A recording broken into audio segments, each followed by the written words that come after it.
మీకు మాకు పోలికేందయ్యా, పొంతనేంది? ఇప్పుడు కూడా 3 సార్లు ఇచ్చిండ్రు జూబ్లీహిల్స్ వాళ్ళకే, ఏం చేసిండ్రు? 3 సార్లు బీజేపీకి ఇచ్చిండ్రు, ఏం చేసిండ్రు? కళ్ళ ముద్దలు ఉంది కదా, ఇప్పుడు సమస్యలు ఉన్నాయి. అయ్యో ఈడ చెత్త ఉంది, అయ్యో ఈడ మట్టి ఉంది, ఈడ కాలువల మోరీల బురద ఉంది అని అంటుంది. ఎవడు కారణము?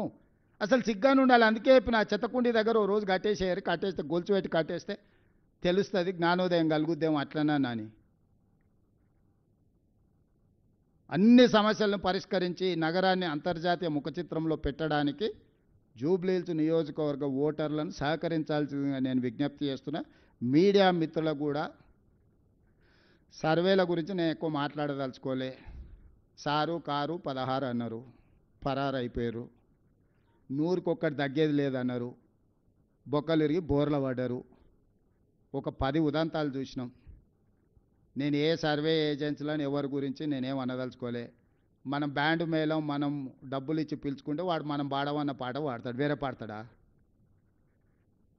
మనం ఒకవేళ సావు కూలిస్తే సావు పాట పాడమంటే సావు పాట పాడతాడు, కానీ పెళ్లి పాట పాడతాడు పాడాడు కదా. మనం నగదిచ్చి మనం సర్వే చేసుకుంటే మనకు అనుకూలంగానే ఇస్తాడు, వ్యతిరేకంగా ఎందుకు ఇస్తాడు? వాళ్ళు ఏదో నగదిచ్చారు, వాళ్ళు ఏదో చేసుకోరు, వాళ్ళ మీద చర్చ చేస్తూ నేను ఏ ఛానల్స్ని ఏ పేపర్లను ఎందుకు వేసిరని నేను అడగదలుచుకోలే. మీ ఇష్టం, మీ వ్యాపారం, మీ లాభం ఏది ఉంటే అదే చేసుకోరి.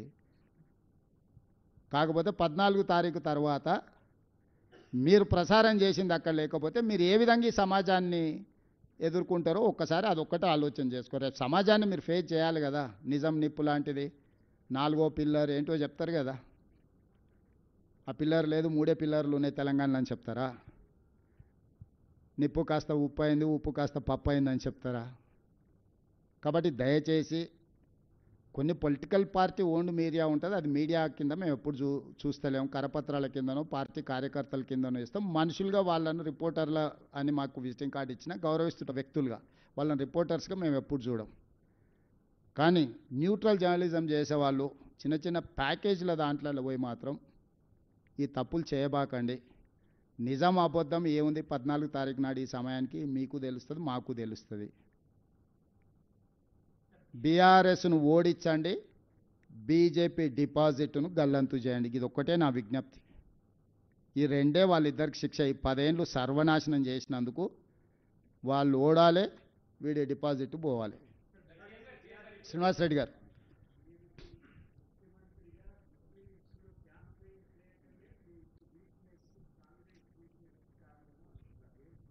ఇప్పుడు నేను పార్టీ కార్యకర్తను మొదట, తర్వాత ఏ హోదా అయినా పార్టీ ఇచ్చిన హోదా, ఏ ఎన్నికలనైనా ఇంతే ప్రతిష్టాత్మకంగా తీసుకుంటా.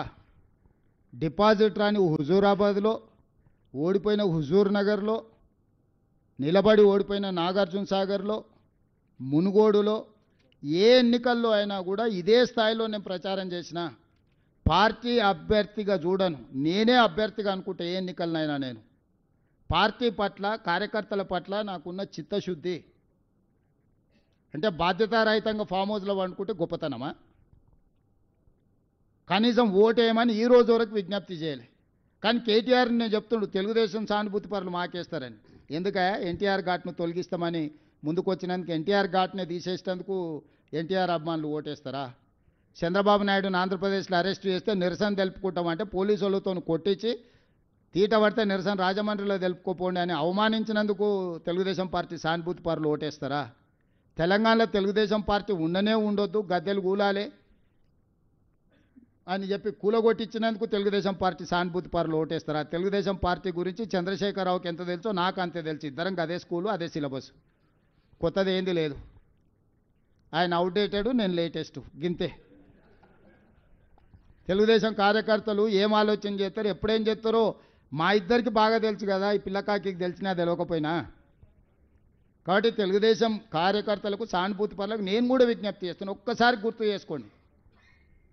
ఎన్టీ రామారావు గారి యొక్క ఘాట్నే ఆడ మాయం చేయాలి నెక్లెస్ రోడ్డు మీద అనుకున్నాడు. చంద్రబాబు నాయుడును అరెస్టు చేసినప్పుడు ప్రజాస్వామిక ప్రాథమిక హక్కు నిరసన తెలుపుకోవడానికి అవకాశం ఇవ్వనోడు ఈరోజు తెలుగుదేశం పార్టీ సానుభూతి ఓట్ల కోసం అర్రులు జాస్తుండంటే మీరు ఒకవేళ వాళ్ళని మర్చిపోయి క్షమిస్తే పాముకు పాలు పోసినట్టు కాదా? ఈ పాము మిమ్మల్నే కరుస్తుందా లేదా? మీరు ఒక్కసారి ఆలోచన చేయండి. సీఎం గారు, ఇప్పుడు హైడ్రా గురించి కొన్ని అడిగారు. 44 మంది చెరువుల్ని టీఆర్ఎస్ వాళ్ళు కబ్జా చేశారని చెప్తున్నారు. వాటిని కూల్చేటప్పటి నుంచి ఇదే చెప్తున్నారు కానీ కబ్జా చేసిన వాళ్ళ లిస్ట్ ఇవ్వట్లేరు. ఒకటి, ఆ కబ్జాకు కారణమైనటువంటి అధికారుల మీద చర్యలు తీసుకోవాలనే సిఫార్సు సూచనలు చాలా వచ్చినాయి. కానీ వాళ్ళని ఏం చేయలేకపోవడం వల్ల దాన్ని ఇంకా కంటిన్యూ చేసినట్టు కదా. వాటిని బయట పెట్టే ఆలోచన ఏమైనా ఉందా? అలాంటి వాటి మీద చర్యలు సార్ తీసుకునే గారు, ఆలోచన? మీరు అసంపూర్తి సమాచారంతో ప్రశ్నలు అడుగుతారు. అట్లా పాల్పడ్డ వాళ్ళ మీద క్రిమినల్ కేసులు కూడా పెట్టడం జరిగింది. చెరువులను పునరుద్ధరించడం జరిగింది. ఓవర్ నైట్ అన్నీ జరగవు. ఇప్పుడు చేస్తున్నందుకే ఈ చెరువులన్నిటిని పునరుద్ధరించినందుకే ఈ సమస్యలు వచ్చినాయి. ఏ చెరువులు అయితే కబ్జాలు తొలగించినా వాటిని పునరుద్ధరించే కార్యక్రమాలు కూడా చేస్తున్నాం. బతుకమ్మ చెరువు కబ్జాలు తీసేసి వదల్లే. బతుకమ్మ కుంటగా తీర్చిదిద్ది బతుకమ్మ పండుగ చేసినాం. తుమ్మిడి కుంట ఈరోజు ఎట్లా పనులు జరుగుతున్నాయో చూడండి. లేకపోతే సున్నం చెరువు ఎట్లా జరుగుతున్నాయో చూడండి. కుక్కట్పల్లిలో జరుగుతున్న నల్ల చెరువు చూడండి. ఎక్కడెక్కడైతే చెరువులను కబ్జాల నుంచి విముక్తి చేసినామో వాటిని పునరుద్ధరించి ప్రజలకు అంకితం చేస్తున్నాం. నాలాలను కూడా తొలగించి వదులుతలేము. ఇది ఒక దీర్ఘకాలిక ప్రణాళిక. ఇది 6 నెలల్లోనో 3 నెలల్లోనో పూర్తి అయితే 3000 మందితోని ఒక ఐజీ కాడర్ ఐపీఎస్ ఆఫీసర్ని పెట్టి చేసేది పర్మనెంట్ వ్యవస్థ. అందరి మీద కేసులు కట్టినాము. కేసులు కట్టబట్టే కదా వాళ్ళంతా పోయి కేటీఆర్కు కమిషన్లు ఇచ్చి సోషల్ మీడియాలో మా మీద దాడి చేస్తున్నది. మీరు కూడా సహకరించండి. ఏవైతే పునరుద్ధరించినామో వాటిని అప్పుడప్పుడు చూపించండి. వాళ్ళని కూడా కొంచెం ప్రోత్సహించండి. నిన్నమన్న పార్కులలో ఆయన ర్యాలీలు తీస్తారు, ఏ ఒక్క దగ్గర వేస్తలేరు.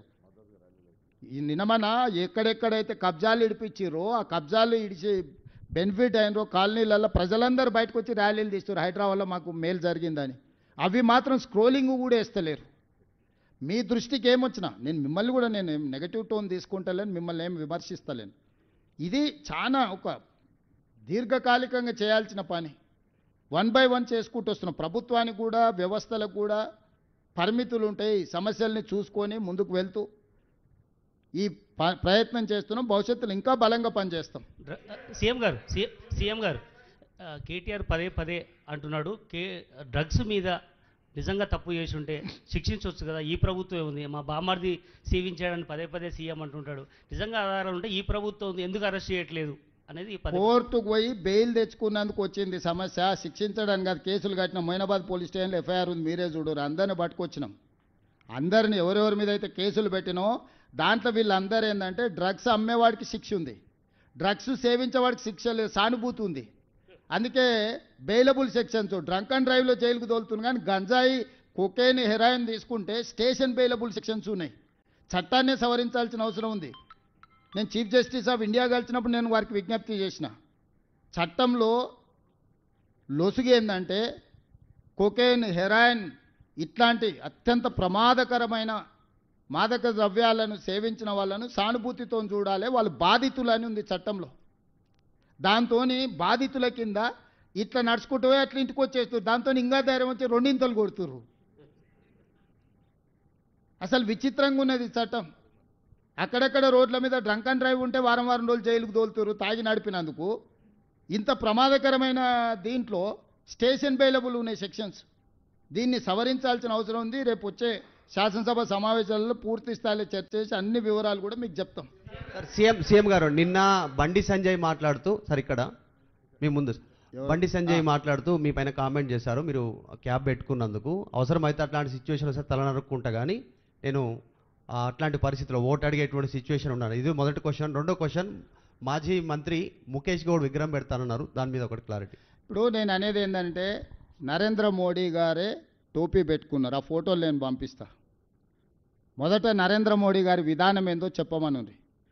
నేను హిందువును, నా మతాన్ని నేను ఆచరిస్తాను, నేను ఇతర మతాలను గౌరవిస్తాను, ముస్లిం అయినా, సిక్ అయినా, క్రిస్టియన్ అయినా నేను వాటిని గౌరవిస్తాను. నేను తెలంగాణ రాష్ట్ర ముఖ్యమంత్రిగా అన్ని మతాలను, అన్ని కులాలను సమానంగా చూడడం నా బాధ్యత. వారి ఉద్దేశంలో ముస్లిం మైనారిటీలు దేశంలోనే ఉండొద్దు అని వాళ్ళ ఉంటే వాళ్ళ భావదారిద్ర్యం అది. బండి సంజయ్ గారి ఆలోచనలనే లోపం ఉన్నది. వాళ్ళ భారతీయ జనతా పార్టీ నాయకులు ఎంతమంది టోపీలు పెట్టుకున్నారో నేను అన్ని బండి సంజయ్ గారికి పంపిస్తా. మొదట దాని సంగతి తేల్చిన తర్వాత నా గురించి. నేను తెలియకుండానో అవసరానికో టోపీ పెట్టుకోలే, చాలాసార్లు టోపీ పెట్టుకున్నా. మైనారిటీల దగ్గరికి వెళ్ళినప్పుడు వాళ్ళ మత సాంప్రదాయం ప్రకారం మనకి ఇచ్చినప్పుడు పెట్టుకుంటాం. మనం గుళ్ళో పూజకి వెళ్తాం. నేను మొన్న శంకర మఠానికి వెళ్ళినా, అక్కడ సాంప్రదాయం ఏంది, నువ్వు పైన ఏం వేసుకోకూడదు, లుంగి కట్టుకోవాలి అన్నారు. మొత్తం షర్టు అన్నీ తీసేసి లుంగి కట్టుకొని ఆ సాంప్రదాయాన్ని గౌరవించిన. దానికి హిందూ మతతత్వవాది అంటారా? ఎక్కడికి వెళ్ళినప్పుడు ఆ మతాన్ని గౌరవించడం అనేది మన బాధ్యత. నేను అక్కడికి వెళ్ళినప్పుడు వాళ్ళు నాకు ఇది ఇచ్చిండ్రు, నేను ఆ మతాన్ని గౌరవించే ఉద్దేశంతో నా టోపీ పెట్టుకున్నా. అంతకంటే ముందు చర్చ్ ఫాదర్స్ వచ్చారు ఇక్కడికే, వాళ్ళు ప్రార్థన చేసిండ్రు. తప్పేముంది? సర్వమత సమ్మేళనమే మా ప్రభుత్వము. మేము ఒక మత వివక్ష అనేది మేము చూపించము. సీఎం గారు 2004 నుంచి 2014 వరకు పాలన చెప్పారు. ఎవరో పేరు చెప్పా? రాజిరెడ్డి సార్. 2004 నుంచి 2014 వరకు చెప్పారు. 2014 నుంచి 2023 వరకు మీ 10 సంవత్సరాలు, వాళ్ళ 10 సంవత్సరాలు, ఇప్పుడు 2 సంవత్సరాల ప్రజాపాలన గురించి కూడా చెప్పారు. జూబ్లీ హిల్స్ బై ఎలక్షన్స్ను రిఫరెండంగా భావిస్తారా మీరు? ఇప్పుడు రాజిరెడ్డి ఈ అన్ని కాలం చెల్లిపోయిన మాటలు, అర్థం పర్థం లేని మాటలు. ప్రతి ఎన్నిక మా ప్రభుత్వం యొక్క పనితనానికి పరీక్షనే. ప్రతి ఎన్నికల్లో వచ్చే ఫలితాలను గెలిచినా ఓడినా విశ్లేషించుకొని ఇంకా ఎట్లా బాగా పనిచేయాలి, పరిపాలన అందించాలి, పేదలకు సహాయం చేయాలనేదే మా ఆలోచన. పనికిమాలినోళ్ళు అప్పుడప్పుడు వచ్చేటోడు ఇట్లాంటి మాటలు మాట్లాడతాడు. సంక్రాంతి పండుగ గంగరెద్దులోళ్ళు ఇట్లాంటివన్నీ మాట్లాడుతుంటారు. నేను ఫుల్ టైం పొలిటీషియన్ అయ్యా, ప్రజాప్రతినిధిని. 2006లో జడ్పీటీసీకి ఎన్నిక అయినప్పటి నుంచి 2026 వరకు 20 సంవత్సరాలు నిత్యం ప్రజలలో ఉండి ప్రతిపక్షంలో ఉంటే ప్రశ్నించడం, ప్రభుత్వంలో ఉంటే పరిపాలన చేయడం. ఇదే ప్రజాస్వామిక స్ఫూర్తి. దాని ప్రకారం ముందుకు వెళ్తున్నాం. వాళ్ళు ఏం మాట్లాడుకుంటారో ఏమో, వాళ్ళ అభిప్రాయాలు ఏంటో. అసలు కేసీఆర్ బయటకే రాలే, ప్రధాన ప్రతిపక్ష నాయకుడు. ఓటే అడుగుతలేడు కదా, ఇక పోటీ ఎక్కడిది? ఫస్ట్ చంద్రశేఖర ఓటు అడిగితే కదా వీళ్ళని ఎవడు నమ్మిండు? తండ్రే నమ్మడు. తండ్రి నమ్ముతాడా వీళ్ళను? వీళ్ళు దొంగలని ఆయనే ఎన్నోసార్లు మీ పోయిన వాళ్ళు అందరికీ చెప్పారు. అక్కడ ఉన్న సీనానికి ఎక్కువ తెలుసు, వాళ్ళ పిల్లల మీద ఆయనకి ఏమో అభిప్రాయం ఉందో. వీళ్ళనే వాడు నమ్ముతాడా? తాడు బొంగరం లేని వాళ్ళు పొద్దుగాలు ఆడుంటారో సాయంత్రం ఆడుంటారో తెలియదు. వీళ్ళకు ప్రజలతో ఏం సంబంధం? సీఎం గారు ఏం ప్రభాకర్?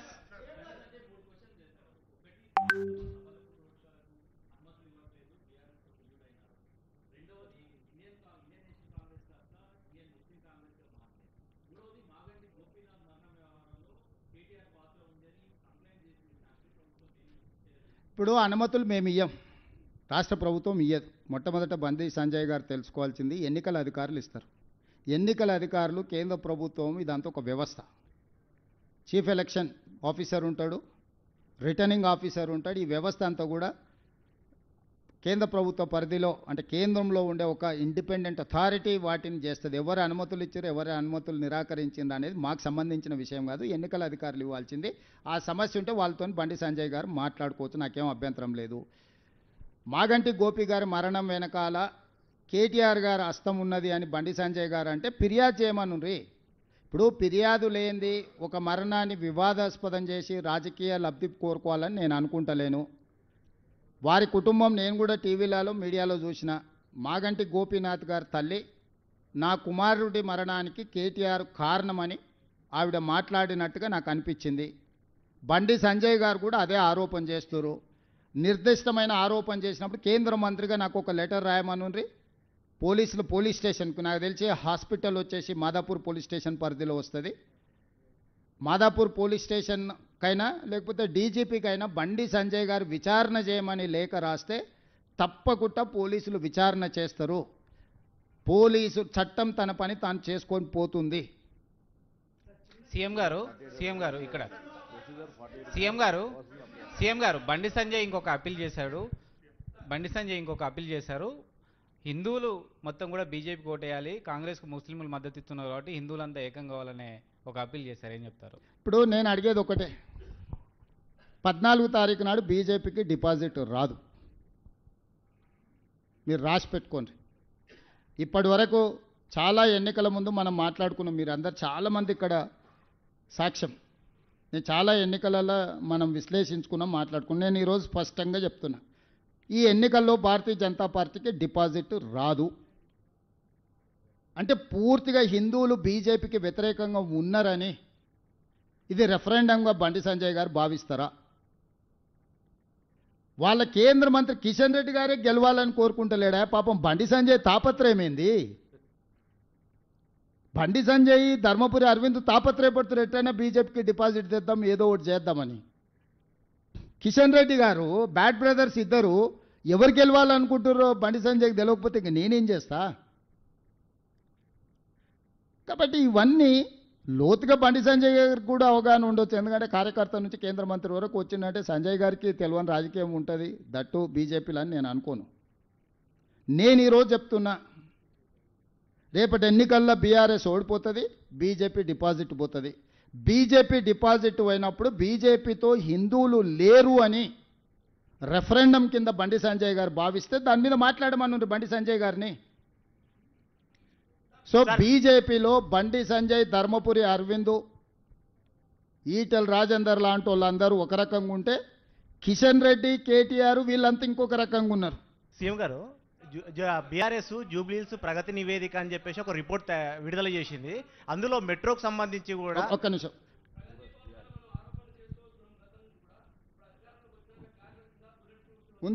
ఉన్నాయి అడిగిన బట్టి గారిని అడిగిన బాత్రూంలో కూడా బుల్లెట్ ప్రూఫ్ అద్దాలు ఉన్నాయి. బట్టి గారిని నేను అడిగిన, ఇప్పుడు తీస్తే ఇంకెక్కువ ఖర్చు అవుతుందని ఏం చేస్తలే. ఇవే కాదు, ఢిల్లీలో కూడా రాండి, నేను ఉంటున్నా కదా ఢిల్లీలో ఇంట్లో కూడా అన్నిటికీ బుల్లెట్ ప్రూఫ్ అద్దాలు పెట్టించిండు. నిజమే అని చెప్తున్నా నేను. దుర్వినియోగం చేసిండు. ఇప్పుడు తీస్తే ఎక్కువ ఖర్చు అవుతుంది, పెట్టడానికి ఒక ఖర్చు అయింది, ఇప్పుడు అవి తీస్తే ఇంకో ఖర్చు అవుతుంది అని తీస్తలేము. మీరు కావాలంటే ఇటు ఉన్న వాళ్ళు అందరిని తీసుకెళ్తా. ఢిల్లీలో కేసీఆర్ గారు నివసించిన భవనమే నాకు ఇచ్చిండ్రు. బుల్లెట్ ప్రూఫ్ అద్దాలు మొత్తం డోర్లే బుల్లెట్ ప్రూఫ్ డోర్లునే నేను మీకు చూపిస్తా. ఈడ బట్టి విక్రమార్క గారు నేను అడిగిన, అన్న లోపలికైతే బాత్రూంలలో మనం పోలేం కదా, ఏందన్న పరిస్థితి అంటే అన్ని బుల్లెట్ ప్రూఫే ఉన్నాయని మా బట్టి అన్న చెప్పిండు. మీరు కావాలంటే ఒక చిన్న విహారయాత్ర కింద మరి బట్టి అన్న రిక్వెస్ట్ చేస్తా, మిమ్మల్ని అందరిని తీసుకుపోయి చూపిస్తా. సార్ సీఎం గారు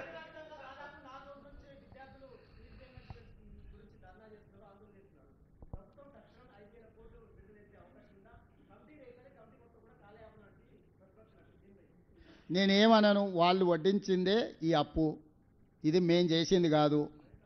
2014 నుంచి ఇప్పటి వరకు చదువుకున్న విద్యార్థులు ఎవరు, ఫీజు రియంబర్స్మెంట్ పొందిన సంస్థలు ఎవరు, ఈరోజు ఎవరెవరికి బకాయి ఉంది, ఒక ఏదైనా సిట్ ఏర్పాటు చేసి విచారణ చేద్దాం. 2014-15 చంద్రశేఖరరావు గారు అసెంబ్లీలో మాట్లాడి ఒక విజిలెన్స్ అండ్ ఎన్ఫోర్స్మెంట్ను అపాయింట్ చేసి నివేదిక ఇచ్చిండ్రు. ఆ నివేదికను ఎందుకు తొక్కిపెట్టారు చర్యలు తీసుకోకుండా, దాని మీద కూడా చర్యలు తీసుకుందాము. నేను ఆ కళాశాల యజమానులను, మీరు వ్యాపారం చేసుకుంటారు, మీరేం సేవ చేస్తలేరు, మీ వ్యాపారంలో మీరు ఎంత సంపాదించిండ్రు, మీరు ఎట్లా సంపాదించుకుంటుండ్రు, ఏమేం జరిగింది అనేది అందరికీ తెలుసు. రాజకీయ ప్రేరితమైన స్టేట్మెంట్లు అధికారులను తిట్టడంతో మీకేం ఫీజు రియంబర్స్మెంట్ రాదు. ప్రభుత్వానికి ఉన్న అప్పుల్లో 35 సంవత్సరాలు ప్రభుత్వంలో సేవలు అందించిన అధికారులకు కూడా వాళ్ళ రిటైర్మెంట్ బెనిఫిట్స్ను విడతల వారికి ఇస్తున్నాము.